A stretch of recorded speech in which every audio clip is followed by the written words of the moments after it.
Carbonara. Magandang araw mga ate at kuya. Tara magluto tayo ng carbonara. Madali lang naman lutuin ang carbonara sauce. Mag-prepare lang tayo ng bacon. Depende sa iyo kung gaano kadaming bacon ang gusto mong lutuin para sa carbonara sauce mo.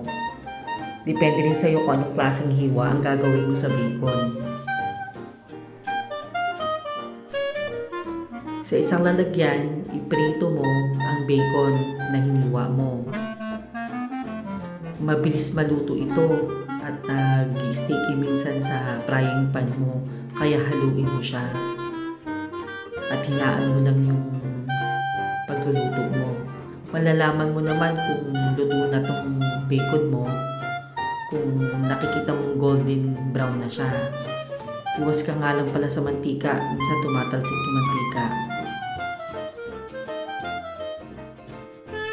So pag golden brown na siya, i-set aside mo siya sa isang lalagyan. Tapos yung mantikang natira dun sa lutuan mo, mag-isa ka ng bawang sibuyas at saka ng mushroom. Hanggang maluto itong mabuti, haluin mo lang.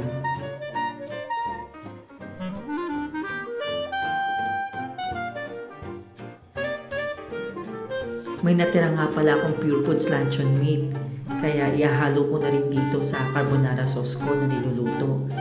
Hiniwa ko siya ng maliliit na cubes. Haluin mo mabuti sa mushroom para mag-spread siya dun sa lutuan mo at maluto siyang mabuti. Kapag naluto na ang luncheon meat at saka yung mushroom, pwede mo nang ihalo yung bacon na isinet aside mo kanina. Yan. Tapos haluin mo ulit itong mabuti.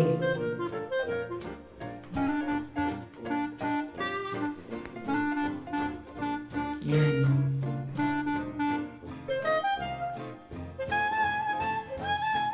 Pag nahalo mo na itong mabuti, pwede mo nang ilagay yung evaporated milk. Dito sa nilulutong carbonara sauce, ang ginamit ko isang latang evaporated milk. Pero tansyahin mo na lang kung gaano kadaming evaporated milk ang pwede mong ilagay sa carbonara sauce na niluluto mo.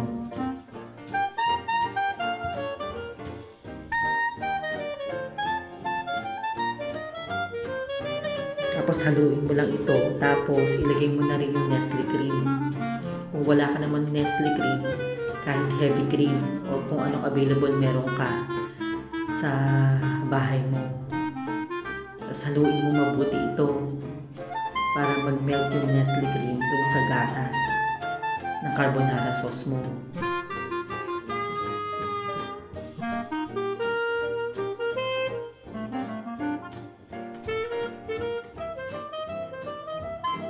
Lagyan mo ito ng konting asin para lumabas yung lasa ng carbonara sauce mo. Saluin mo mabuti. Pag nahalo mo na itong mabuti,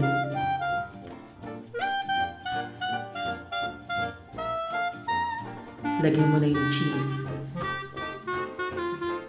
Tapos, i-melt mo ito dun sa carbonara sauce na niluluto mo. Haluin mo mabuti ulit. Hanggang sa ma-melt ito doon.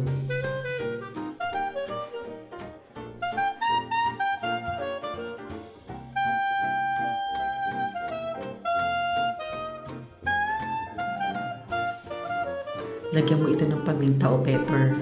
Tansyahin mo lang yung paminta. Baka umanghang naman. Gusto ng mga bata itong carbonara sauce. Kahit tayong matatanda. Pag nahalo mo ng mabuti yung paminta sa carbonara sauce mo, para mag-even yung lasa niya.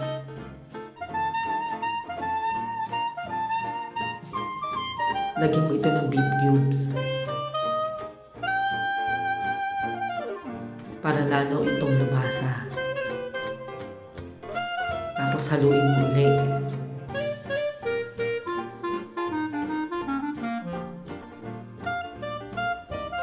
Tapos pakuluan mo para maluto mabuti yung carbonara sauce.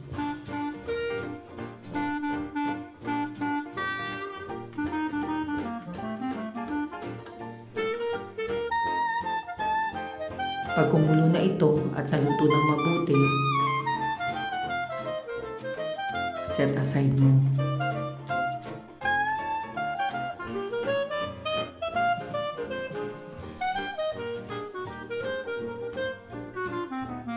Ayan, luto na ang carbonara sauce natin. Ngayon, tikman mo kung okay na yung lasa. Ngayon, sa isang lutuan, maglagay ka ng tubig at butter. Then, pakulo mo to. Ito nga pala yung brand na ginamit kong pasta para sa carbonara sauce natin. Nasa sayo naman kung anong brand na gusto mong gamitin.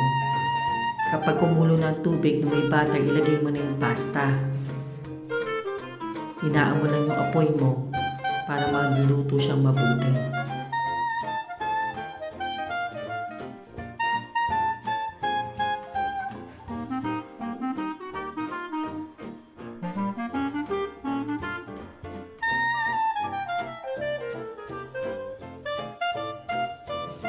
Ayan, luto na ang ating pasta.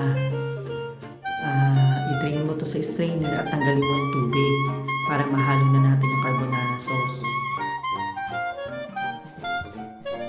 Mabilis lang pagluto nito kasi baka masyado namang malusak yung pasta mo.